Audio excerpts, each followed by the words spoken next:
Parshas Shemos, Tavshin Hey. We are beginning now a whole new chapter, a whole new Chumash. And when we go to a new Chumash, what happens is really it's an entirely new theme, a new way of thinking. We move from discussing the Avos and the Imois and the Shvatim. We move on to a totally different chapter, different types of lessons.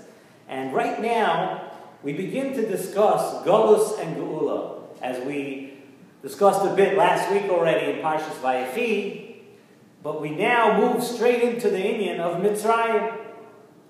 And the subject that I wanted to focus on tonight, I look back at the last 5 years of Shiurim, and really it was getting narrowed down, like I always say now, we're getting narrowed down to the subjects that we don't want to do over the same thing, so we have to find other subjects in the Parsha to discuss. And the inyan that I wanted to talk about tonight was the inyan of being a leader.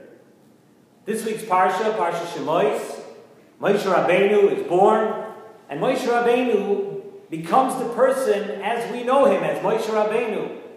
And what are the qualities that make someone a leader? Why is someone chosen as a leader? Why is someone kept as a leader? And really, what makes one person different than another? You know, there are certain people sometimes you'll see and say, oh, he's a natural leader. This person, wherever he goes, no matter what he did, from the time that he was a young boy and he was in school and he got older and he got married and he led his group and he did this and he did that. Certain people we say are natural leaders.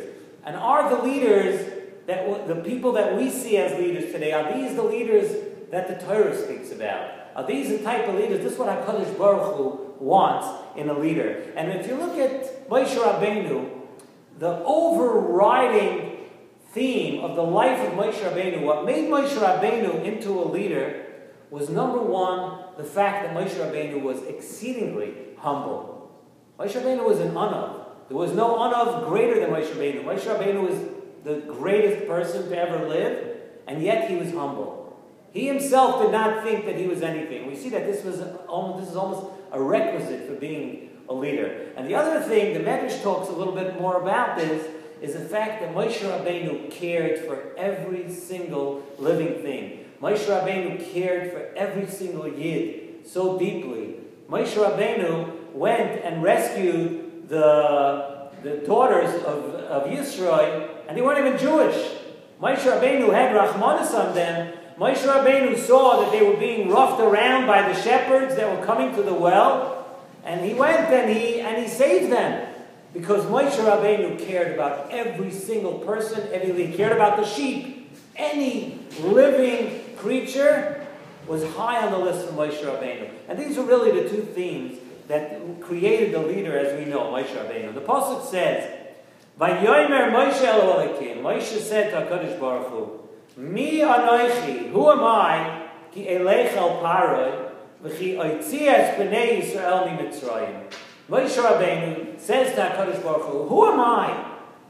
Who am I to be the one to go to Paroi, to plead our case, and who am I to take Klal Yisrael out of Mitzrayim? So the Nesivos Shalom says that really this whole parsha, this whole inyan is very difficult to understand. How do we understand the tremendous reluctancy of Moshe Rabbeinu to go to Paroi when HaKadosh Baruch Hu was sending him? HaKadosh Baruch Hu was sending Moshe Rabbeinu. And even after HaKadosh Baruch Hu gave Moshe a sign to prove that HaKadosh Baruch Hu sent him, still Moshe Rabbeinu did not want to go. And really, it was the ratzon of HaKadosh Baruch Hu that Moshe Rabbeinu should go. So what is this great reluctancy on the part of Moshe Rabbeinu?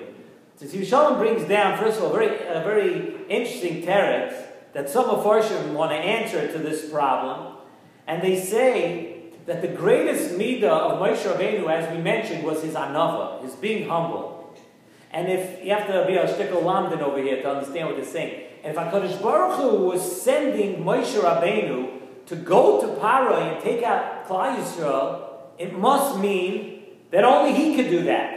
There's a whole Klal Yisrael. There's tens of thousands of people now, and one person in the world is chosen to take Klal Yisrael out, and you, Moshe Rabbeinu, that's you, you go. So if HaKadosh Baruch Hu is choosing Moshe Rabbeinu, Moshe Rabbeinu considered that, telling him, you know what, it's me. And I'm the one who's worthy and nobody else. And Moshe Rabbeinu felt he couldn't do that, because that's not very good for humbleness. If they tell you that you're the one and only one who could do it, nobody else is capable of that. So Moshe Rabbeinu was afraid that he would lose his midah. He would lose his midah of anava. Me, only me, I'm the only one. But really, so that's the teretz that some of the Mefarshim gave. Now, Moshe Rabbeinu didn't want to go because that was his midah. He didn't want to lose that. However, our question still stands. Why did Moshe Rabbeinu not want to go? If HaKadosh Baruch Hu said that it's his will for him to do the shlichus, you know what you do? You take your anava and you put it aside for a while and you listen to HaKadosh Baruch Hu and you go. Yes, you have this great midah of anava. But what is that next to HaKadosh Baruch Hu telling you? HaKadosh Baruch Hu comes personally, tells you, I want you to do this. You take whatever midah it is that you have and you put it aside. Another thing that we need to understand, says in the Nesivos Shalom, is HaKadosh Baruch Hu telling Moshe Rabbeinu, this will be a sign that I am the one who sent you.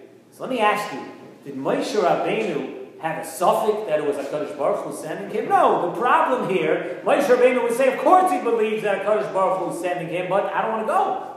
For whatever reason, Moshe Rabbeinu didn't go. He was reluctant. He didn't feel he deserved it. He didn't want to do it. So that was the problem. But why did HaKadosh Baruch Hu have to give Moshe Rabbeinu a sign that it was HaKadosh Baruch Hu was sending Moshe Rabbeinu? Moshe Rabbeinu never had a problem with that. Moshe Rabbeinu did not doubt for 1 second that Hashem was sending him. Why did HaKadosh Baruch Hu give Moshe Rabbeinu a sign? So Nesivos Shalom wants to answer this whole Inyan with a very, very big chiddush. And he says a beautiful thought with this. Like this, he says, Moshe Rabbeinu knew that the level of the Geula would be in direct correlation to the madrega of the person that does it. And that's a little bit of a deep inyan to understand, and we don't have the time right now to get into how this works. But Moshe Rabbeinu felt that if the person who takes Klal Yisrael out of Mitzrayim is extremely, extremely great, then the Geula itself will be a great Geula, whether that means that it will last longer, or there'll be bigger things will happen when they leave Mitzrayim.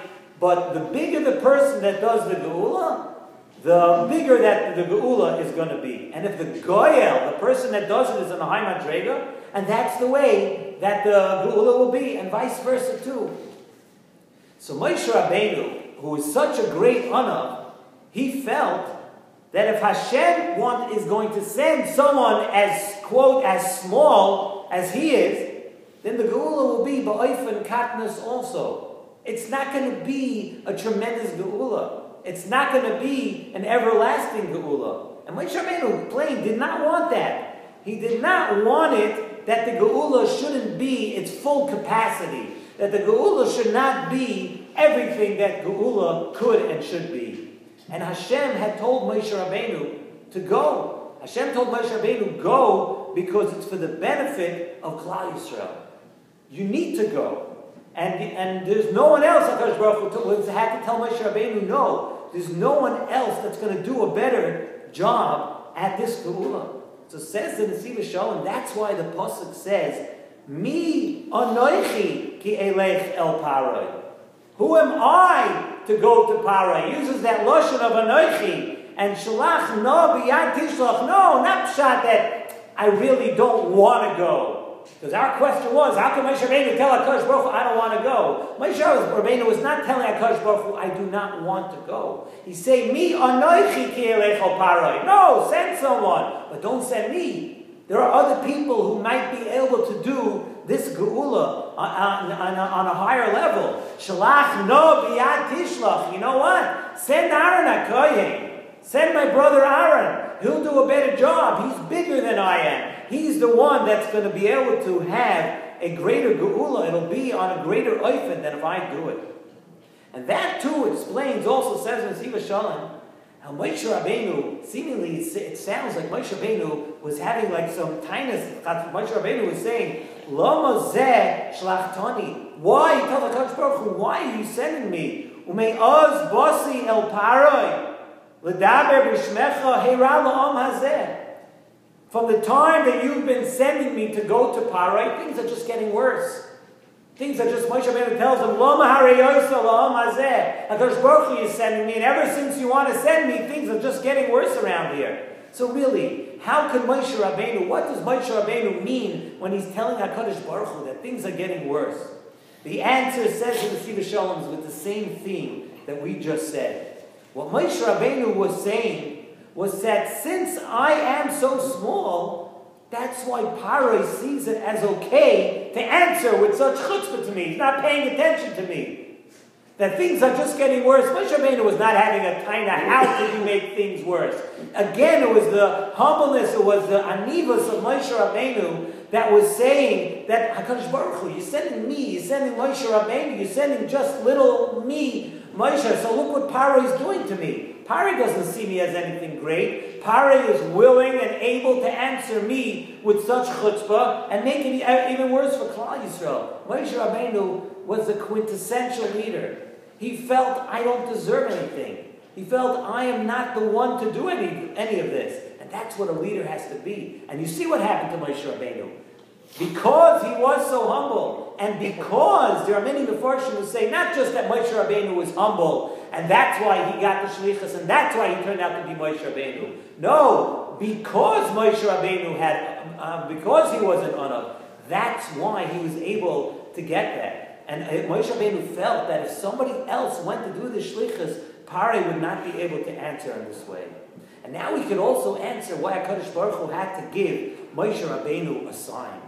You know what Hashem answered Moshe Rabbeinu? Hashem said to Moshe Rabbeinu, I'm going to give you this sign. And you know what he says in the Pasuk? He says, I'm giving you this sign. The key word that HaKadosh Baruch Hu is answering, the key word is Anochi. He says, Moshe Rabbeinu, you don't have to worry. You're so worried that you're not enough and you're not going to bring about a big enough geula because you're not big enough. You know what? HaKadosh Baruch Hu told him the word Anochi. You're not going as a regular shliach. Moshe Rabbeinu didn't ask HaKadosh Baruch Hu for a sign, but with what we just said, that I'm sending you, Moshe Rabbeinu, you're not going to have to do anything.